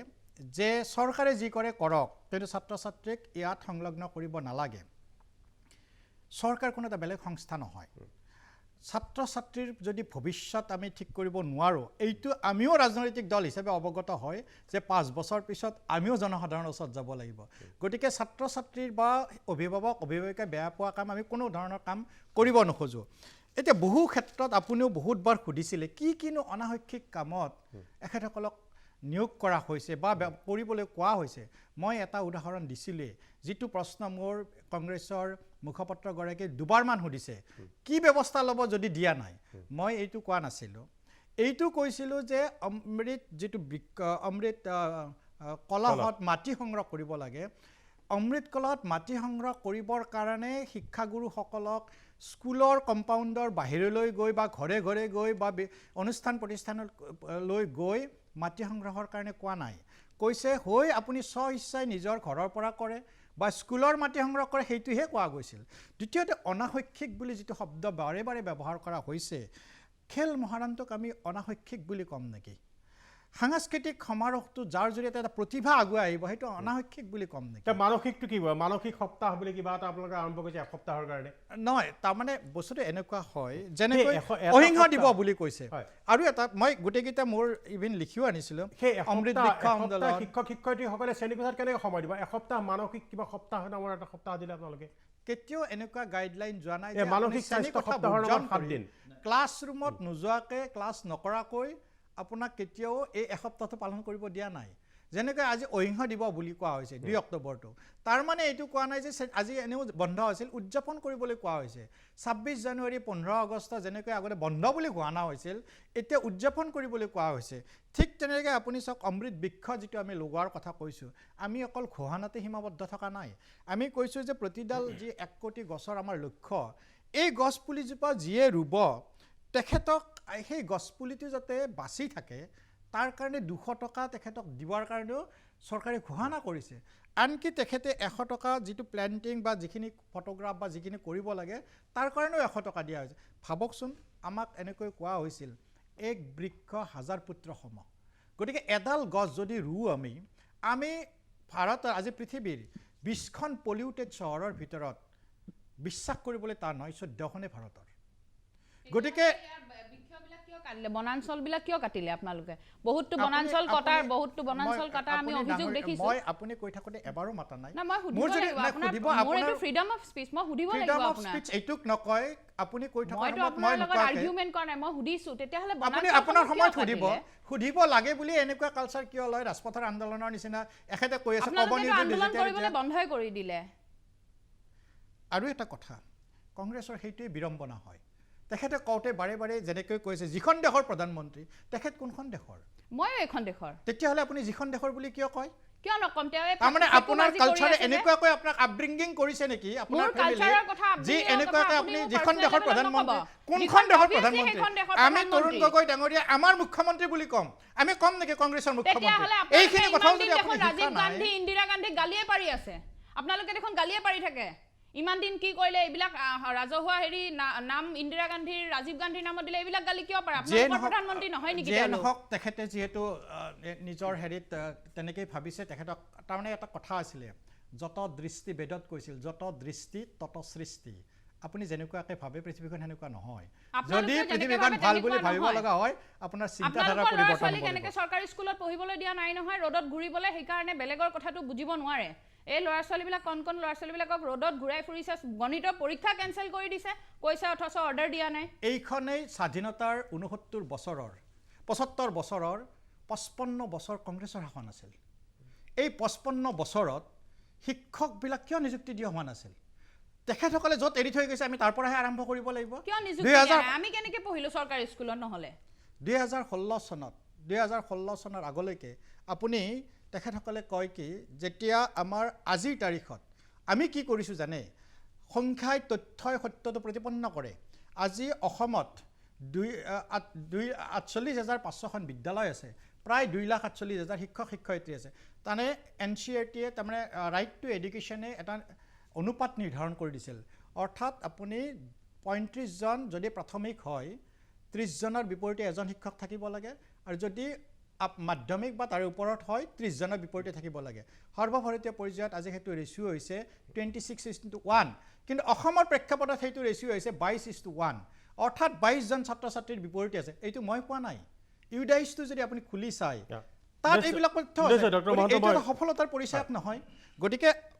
বৃক্ষেল মহাৰণ সাংস্কৃতিক সমাৰোহ অমৃত কল অহিংস দিৱস অমৃত বৃক্ষ এইবিলাক কোনো হেৰি পাঠ্যপুথিৰ মই সেইকাৰণে কৈছিলোঁ শিক্ষা মানে এইটো নহয় কেৱল আনুষ্ঠানিক শিক্ষা, শিক্ষা মানে ব্যৱহাৰিক শিক্ষা। ৩৫ বছৰ আমাৰ নতুন শিক্ষানীতি আহিছে, কিন্তু চিলেবাছটো শেষ কৰিব লাগিব। চিলেবাছ শিক্ষা, সেইকাৰণে মই কৈছোঁ আগৰ শিক্ষানীতি কি আছিল, আগৰ শিক্ষানীতিয়ে আমাৰ এজন গুণী জ্ঞানী অধ্যাপক গঢ়িব পাৰিছিল, শিক্ষক গঢ়িব পাৰিছিল। নতুন শিক্ষানীতিত আপুনি পৰীক্ষাত নম্বৰটো পাব লাগিব নহয়, নম্বৰ তাৰে কাৰণে সেইটো কৰা হৈছে। নম্বৰ এইটো যিটো কথাত তেখেতসকলে কৈছে যে শিক্ষানীতিৰ ইমান দিন ক্লাছ হোৱা নাই, আপুনি যদি কেলেণ্ডাৰখন, মই নিজে শিক্ষাখণ্ডৰ লগত জড়িত, মই নিজে স্কুলৰ খণ্ডৰ লগত জড়িত, গতিকে যেতিয়াই তথ্যৰ বা পঞ্জীয়নৰ কথা কয় মোৰো অৱগত হয় কোনদিনা কিমানখিনি আছে। গতিকে মোৰ বিনম্ৰতাৰে অনুৰোধ, হয়তো আমাৰ আদৰ্শ বেলেগ হ'ব পাৰে, দল বেলেগ হ'ব পাৰে, যিকোনো কথা হ'ব পাৰে, আমাৰ মতৰ অভিপ্ৰায় দ্বিমত থাকিব পাৰে, কিন্তু কেতিয়াও আমি এনেকৈ ক'ব নালাগে যে অমৃত গছ পুলি ৰোপণটো শিক্ষাৰ কাৰ্যক্ৰমৰ ভিতৰত নহয় বুলি। এনেকৈ ক'ব নালাগে খেলৰ প্ৰতিযোগিতা এখনত এজন ল'ৰাই খেলৰ জৰিয়তে আগুৱাই যাব পাৰে, গতিকে সেইটো নহয় বুলি ক'ব নালাগে। যিটো প্ৰশ্ন মই সেইটোৱেই, আৰু কি কি অনাশৈক্ষিক কাম যাৰ কাৰণে এই স্পষ্টকৈ এইটো কথা কওক, কি অনাশৈক্ষিক কামত আপোনালোকক জড়িত কৰা হৈছে যাৰ কাৰণে আপোনালোকে শ্ৰেণীকোঠাত সময় দিব পৰা নাই? এতিয়া মই সেইটো আপোনাৰ প্ৰশ্নৰ উত্তৰ দিবলৈ যাওঁতে আমি মহন্ত ডাঙৰীয়াই যিখিনি কৈছে সেইখিনিৰ উত্তৰ দিলে এইটো প্ৰশ্ন হৈ যাব, এইটো প্ৰশ্নৰ উত্তৰ হৈ যাব। ছাৰে কৈ আছে বাৰে বাৰে যে যিটো খেল মহাৰণৰ কাৰণে যিটো কৰিছে বা যিটো অমৃত বৃক্ষৰোপণ, আজি যিটো অমৃত কলহ, এইবিলাক শিক্ষাৰ এটা অংগ বুলি ধৰি লৈছে। যে যদি এইবিলাক শিক্ষাৰ অংগ হয় তেতিয়াহ'লে আমাৰ এটা SCERT বৰ্ড আছে, NCERT এখন বৰ্ড আছে, তেওঁলোকে এটা কাৰিকুলাম তৈয়াৰ কৰে, সেই কাৰিকুলামত কিয় অন্তৰ্ভুক্ত নকৰে? আমি সেই প্ৰশ্নটো উত্থাপন কৰিব বিচাৰিছোঁ যে আমাৰ এটা কাৰিকুলাম আছে, যে সেই কাৰিকুলাম ভিতৰত আমি যাব লাগিব। এটা শৈক্ষিক দিনপঞ্জী বনাইছে বিভাগে, শিক্ষা বিভাগে, তাত দুটাকৈ বিভাগ আছে, SCERT এটা আছে, তেওঁলোকে সেই কাৰিকুলামত আনক সেই বিষয়টো আমি কৰিবলৈ বাধ্য, আমি কৰিমেই এতিয়া। কিন্তু কথাটো হ'ল এতিয়া আমাক এখন দিনপঞ্জী দিছে, শৈক্ষিক দিনপঞ্জী দিছে, সেই দিনপঞ্জী মতে আমি উদযাপনো কৰিব লাগিব, তাত নিৰ্দিষ্ট কিছুমান উদযাপন আছে, আমাৰ পাঠ্যক্ৰমখিনিও আগবঢ়াই নিব লাগিব। তাৰ লগে লগে এইবিলাক যেতিয়া আনুষংগিকভাৱে অপৰেঞ্চিভাৱে আহি যায়, এইবিলাক অপৰেঞ্চি। এতিয়া আজি যিটো কৈছে খেল মহাৰণ হঠাৎ আহি গৈছে, খেল মহাৰণত আমি ৰেজিষ্ট্ৰেশ্যনৰ কাৰণে বহুত সময় দিব লগা হৈছে, এটা এটাকৈ ছাত্ৰক আমি ৰেজিষ্টাৰ কৰিব লগা হৈছে। আৰু এই খেলৰ কথাটো কৈছোঁ, যদি খেল ছাৰে কোৱাৰ দৰে ভাল, ঠিক আছে, আজি ইমান ডাঙৰ এটা মানে ছাত্ৰ ছাত্ৰীৰ যিটো প্লেটফৰ্ম এখন তৈয়াৰ কৰিব ওলাইছে, কিন্তু প্লেটফৰ্মখন তৈয়াৰ কৰোঁতে তাত আন্তঃগাঁথনিৰ দৰকাৰটো। আজি খেলৰ অনুশীলনীৰ বাবে এজন শিক্ষক নাই, কিন্তু আজি চাওক ব্যক্তিগত খণ্ডৰ শিক্ষক আমি সদায় প্ৰশংসা কৰি থাকোঁ বা ছাৰতো প্ৰশংসা কৰি থাকোঁ যে ব্যক্তিগত শিক্ষা খণ্ডত কিয় এনেকুৱা ইমান দপদপে উন্নতি লাভ কৰে। কাৰণটো কি তাত খেলৰ বাবে এজন খেলৰ শিক্ষক নিযুক্তি দিয়ে, মিউজিকৰ বাবে সংস্কৃতিৰ বাবে এজন মিউজিকৰ শিক্ষক দিয়ে। কিন্তু আমাৰ যদি প্ৰতিখন স্কুলত নোৱাৰিলেও এটা ক্লাষ্টাৰ লেভেলত এজন দিব পাৰে, প্ৰতি শনিবাৰে এজন শিকোৱাৰ ব্যৱস্থা কৰক, তাৰপিছত খেলবিলাক অনুষ্ঠিত কৰক, তেতিয়াই সফলতা লাভ কৰিব। এতিয়া হঠাৎ এনেকৈ ৰেজিষ্ট্ৰেশ্যন এখন কৰি দিছে, ছাত্ৰ ছাত্ৰীক লৈ যাব ফিল্ডত, তাতে দৌৰিব দিব, কোনো অভিজ্ঞতা নাই। আমিতো খেলৰ বিভাগত আমাৰ কোনো অভিজ্ঞতা নাই, আমি বেলেগ পাঠদান কৰিবলৈ আমি এটা পাৰ্টিকুলাৰ বিষয় এটা লৈহে আমি শিক্ষকতা কৰিবলৈ আহিছোঁ। গতিকে এই ধৰণৰ আন্তঃগাঁথনিবিলাক আগতে তৈয়াৰ কৰি ল'ব লাগে, খুব সুন্দৰভাৱে প্ৰয়োগ কৰি ল'ব লাগে, তাৰপিছতে এইবিলাক কৰক। আৰু এতিয়া অনাশৈক্ষিক, গতিকে এতিয়ালৈকে আমি ভাবিম যে আমাৰ মতে এইবিলাক গোটেই অনাশৈক্ষিক বুলি ভাবিম আমাৰ ক্ষেত্ৰত। এতিয়া যিটো আমি কাৰিকুলামত নাই, আমাৰ যিটো নিৰ্দিষ্ট যিখন কেলেণ্ডাৰ আছে বা যিখন আমাৰ শৈক্ষিক দিনপঞ্জী আছে, সেই দিনপঞ্জীত যিবিলাক উৎসৱ আছে সেইখিনি কৰিবলৈ আমি আছোঁ। আৰু এইখিনি যদি শুনাব লাগে, তেতিয়াহ'লে যদি ইয়াত অন্তৰ্ভুক্ত কৰিব লাগে, তেতিয়াহ'লে এই শৈক্ষিক দিনপঞ্জীত অন্তৰ্ভুক্ত কৰক আৰু যিটো কাৰিকুলামত অন্তৰ্ভুক্ত কৰক, তেতিয়া আমি এইখিনি কৰিবলৈ বাধ্য। আমি কাৰিকুলামত অন্তৰ্ভুক্ত কৰাৰ কথা আপুনি ক'লে, মই এটা বিৰতি ল'ব খুজিছোঁ। বিৰতিৰ পিছত মই পুনৰ যাম পাৰ্থপ্ৰতিম গগৈৰ ওচৰলৈ। তেখেত এগৰাকী শিক্ষক আৰু শিক্ষক সন্মিলনীৰ শিক্ষক সমাজৰ তেখেত এগৰাকী সাধাৰণ সম্পাদকো। এটা বিৰতিৰ পিছত মই প্ৰাঞ্জল ফুকন পুনৰ উভতি আহিছোঁ সবিশেষলৈ। আমি আলোচনা কৰি আছোঁ আজিৰ সবিশেষত যে শিক্ষকসকলক অনাশৈক্ষিক কামত ব্যৱহাৰ কৰাৰ এটা বৃহৎ অভিযোগ। এতিয়া মই যাব খুজিছোঁ শিৱসাগৰলৈ, য'ত উপস্থিত আছে শিক্ষক পাৰ্থপ্ৰতিম গগৈ। পাৰ্থপ্ৰতিম গগৈ, মই পুনৰ আহিছোঁ, একেটাই প্ৰশ্ন, একেটাই কথা, যে আৰু উদাহৰণ দিয়ক কি কি অনাশৈক্ষিক কামত আপোনালোকক ব্যৱহাৰ কৰা হৈছে যাৰ কাৰণে আপোনালোকে শ্ৰেণীকোঠাত সময় দিব পৰা নাই, ছাত্ৰ ছাত্ৰীসকলৰ পাঠদানত ব্যাঘাত জন্মিছে। আৰু কি কি আছে উদাহৰণ যিবোৰ আপোনালোকৰ আচলতে কৰণীয় নহয়? আৰু এটা কথা মই ইয়াৰ লগতে যোগ কৰি দিছোঁ যে ইয়াৰ বাবে স্থানীয় পৰ্যায়তে হওক বা ৰাজ্যিক পৰ্যায়তে হওক কিবা চৰকাৰী হেঁচা আহে নেকি? হয়, চাওক প্ৰতিখন বিদ্যালয়তে এখন শৈক্ষিক দিনপঞ্জী আছে আৰু সেইখন শৈক্ষিক দিনপঞ্জী কোনো বিদ্যালয়ে নিজে প্ৰস্তুত নকৰে সেইখন শৈক্ষিক দিনপঞ্জী অসম চৰকাৰ শিক্ষা বিভাগে প্ৰতিখন জিলালৈ প্ৰেৰণ কৰে আৰু আমাৰ দৃষ্টিভংগী আমাৰ এটা স্পষ্ট কথা সেয়া হ'ল সেই শৈক্ষিক দিনপঞ্জীখনত যিবিলাক বিষয়বস্তু আছে তাৰ অতিৰিক্ত সকলো কামেই কিন্তু অনাশৈক্ষিক কাম হিচাপে আমি বিবেচনা কৰোঁ কাৰণ শৈক্ষিক দিনপঞ্জীখনত বিদ্যালয়ৰ শ্ৰেণীকোঠা কেনেকৈ চলাব লাগে কেনেদৰে পাঠদান আগুৱাব লাগে এই সম্পূৰ্ণ কথা স্পষ্টভাৱে তাত লিখা থাকে তাৰ অতিৰিক্ত চাওক শৈক্ষিক দিনপঞ্জীখনত কোনো ছাত্ৰ ছাত্ৰীক পেলুদৰৱ খুৱাব লাগে নেকি সেই বিষয়ে লিখা নাই প্ৰশিক্ষণ ল'ব লাগিব নেকি সেই বিষয়ে কোনো নিৰ্দেশনা নাই এনেকুৱা ধৰণৰ হয় সহজতে কৈ দিয়া যায় যে ছাত্ৰ ছাত্ৰীৰ বেংক ষ্টেটমেণ্ট লাগে বেংক একাউণ্টৰ তথ্য লাগে আধাৰ কাৰ্ডৰ স্থিতি কেনেকুৱা সেইবিলাক লাগে ধৰি লওক তেওঁলোকে এতিয়া ধৰক হেৰি আহি গ'ল হঠাৎ আহি গুচি গ'ল অৰ্থনৈতিক সমীক্ষা তাত শিক্ষকক প্ৰেৰণ কৰা হয় এই যে অতিৰিক্ত শৈক্ষিক দিনপঞ্জীৰ অতিৰিক্ত সকলো বিষয়ে কিন্তু আমি ভাবোঁ যে মানে আমাক অতিৰিক্তভাৱে কামত লগোৱা হৈছে শৈক্ষিক বিষয়বস্তু নহয় আমি চৰকাৰখনৰ প্ৰতি আহ্বান জনাইছোঁ যে আমাক যিখন শৈক্ষিক দিনপঞ্জী দিয়া হৈছে সেই শৈক্ষিক দিনপঞ্জীৰ ভিতৰতে আপোনালোকে আমাক আবদ্ধ কৰি ৰাখক আপোনালোকে আমাক ছাত্ৰ ছাত্ৰীৰ বেংক একাউণ্ট খুলিবলৈ দায়িত্ব নিদিব আপোনালোকে আমাক ছাত্ৰ ছাত্ৰীক পেলুদৰৱ খুৱাবলৈ দায়িত্ব নিদিব আপোনালোকে আমাক ছাত্ৰ ছাত্ৰীক আইৰণ টেবলেট খুৱাবলৈ দায়িত্ব নিদিব আপোনালোকে আমাক এই অৰ্থনৈতিক সমীক্ষাত জড়িত নকৰিব কাৰণ আমি ছাত্ৰ ছাত্ৰীৰ মাজত স্কুলত থাকিব বিচাৰোঁ আৰু এই অতিৰিক্ত কামখিনি যদি আমি জড়িত হৈ থাকোঁ আমাৰ পাঠদান প্ৰক্ৰিয়াত যথেষ্ট সমস্যাৰ সৃষ্টি হয় বিঘ্নিত হয় আমাক অফিচৰ পৰা পাঠ্যপুথি আনিবলৈ মতা হয় আমি ACBৰ বিল দিবলৈ যাব লাগে ছাত্ৰ ছাত্ৰী যদি অন্য কিবা অসুবিধা হয় সেইখিনিও কৰিব লাগে যে এই যিখিনি অতিৰিক্ত কাম এটা স্পষ্টভাৱে কৈছে এই শৈক্ষিক দিনপঞ্জীৰ বাহিৰে সকলো কামেই আমি অতিৰিক্ত হিচাপে বিবেচনা নিশ্চয় গৌৰৱ ধন্যবাদ জনাইছোঁ বিদিশা দেৱ মই আপোনাৰ ওচৰলৈ পুনৰ আহিছোঁ যে চৰকাৰখনে এতিয়া অভিযোগটো উত্থাপন হ'লে চৰকাৰখনে আচলতে ৰাজ্যৰ শিক্ষা ব্যৱস্থাটো কোন দিশে লৈ যাব খুজিছে ডক্টৰ ৰণজ পেগুৰ শিক্ষা ব্যৱস্থাই শিক্ষাৰ বিভাগে ৰাজ্যখনৰ শিক্ষাৰ ভৱিষ্যতটো কোন দিশলৈ লৈ যাব খুজিছে মই এইটো কথা আগতেও কৈছোঁ যে এই ধৰক 30 আগষ্টত যিটো 2023 বীৰগাথা অনুষ্ঠান কৰিলে 5 ছেপ্টেম্বৰত প্ৰিএমচিৰ কাৰ্যসূচী তাৰপিছত 25 আগষ্টত শিক্ষকসকলক দায়িত্ব দিলে অমিত বিক্ষলৈ 23 আগষ্টত শিক্ষা বিভাগত আহিলে এটা অৰ্ডাৰ যে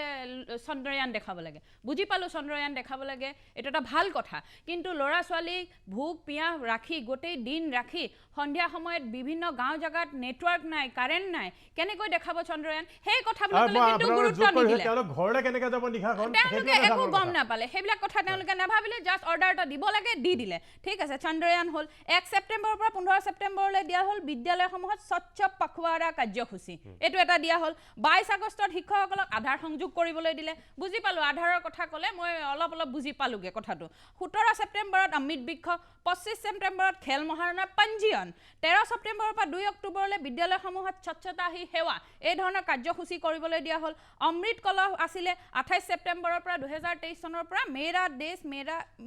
মেৰা মাটি মেৰা দেশ এই ধৰণৰ কাৰ্যসূচী কৰিবলৈ দিয়া হ'ল এই কাৰণে আকৌ বহুত বিদ্যালয়ত পৰীক্ষা বাতিল কৰি দিলে 28 ছেপ্টেম্বৰত বিদ্যালয়সমূহে আকৌ পাতিব লগা হ'ল এক ভাৰত শ্ৰেষ্ঠ ভাৰত কাৰ্যসূচী সেইদিনা আকৌ গুণোৎসৱৰ লগত শিক্ষাৰ্থীৰ নাম আপলোড কৰিব লগা হৈছিল এই ধৰণৰ কাম কৰিব লগা হৈছিল 25 ছেপ্টেম্বৰ 2023ত মিছন প্ৰকৃতি পঞ্জীয়নৰ কাম কৰিলে 1 অক্টোবৰ 2023 দেওবাৰ সেই দিনটোতো শিক্ষকসকলক ব্যস্ত ৰাখিলে আকৌ আহিবলগীয়া সপ্তাহটোত মানসিক স্বাস্থ্য সপ্তাহ হিচাপে তেওঁলোকে এটা কাৰ্যসূচী ৰাখিছে এতিয়া কথাটো হ'ল তেওঁলোকে যিহেতু তেওঁলোকে আগতে মোক কৈছে এইটো কথা যে আমি পাৰ্টি বেলেগ হ'লেও আদৰ্শ বেলেগ হ'লেও আমি জনসাধাৰণৰ কাৰণে কাম কৰিব লাগে জনসাধাৰণৰ কাৰণে কাম কেতিয়া কৰিম যদি ল'ৰা ছোৱালীয়ে 30 দিনত 32টা অনুষ্ঠান পাতে ল'ৰা ছোৱালীয়ে পঢ়িব কেতিয়া আগতে খেলুৱৈ জন্ম হোৱা নাছিল নে যদি খেলুৱৈসকলক নতুনকৈ ভাল প্ৰতিভা আগলৈ আনিব বিচাৰিছে তেতিয়াহ'লে বেলেগ ধৰণে কামবিলাক কৰক খেলুৱৈৰ কাৰণে খেলাৰ কাৰণে এটা বেলেগ ধৰণৰ টিচাৰ নিয়োগ কৰক যদি নোৱাৰে আগতে কোৱা ধৰণে ক্লাষ্টাৰ হিচাপে ক'ৰ পৰা টিচাৰ নিয়োগ কৰিব বিজ্ঞান শিক্ষকে নাই যে পৰ্যাপ্ত শিক্ষকেই নাই তাৰ আকৌ খেলাৰ শিক্ষক নিয়োগ কৰিব দিব তাৰ পিছত গৈ প্লে চৰকাৰে কি ক'ব নিশ্চয় বিধায়ক ধন্যবাদ জনাইছোঁ বিষয়টো আচলতে আৰু আগলৈ লৈ যোৱাৰ প্ৰাসংগিকতা আছিল যিটো হৈছে অসমৰ শিক্ষাৰ ভৱিষ্যতটো কোন দিশলৈ লৈ গৈছে চৰকাৰী কাৰ্যসূচীসমূহ এনেদৰে যদি জোৰ জবস্তি জাপি দিয়ে তেনেহ'লে শিক্ষক সমাজে নিজেই প্ৰতিবাদ কৰিছে ভৱিষ্যতে এই ছাত্ৰ ছাত্ৰীৰ ভৱিষ্যতক লৈ শংকিত হৈ পৰিব অভিভাৱকসকলকো আমাৰ সময় হৈ আহিল সকলোকে ধন্যবাদ জনাই আজিলৈ সবিশেষৰ পৰা মই প্ৰাঞ্জল ফুকনে বিদায় লৈছোঁ ধন্যবাদ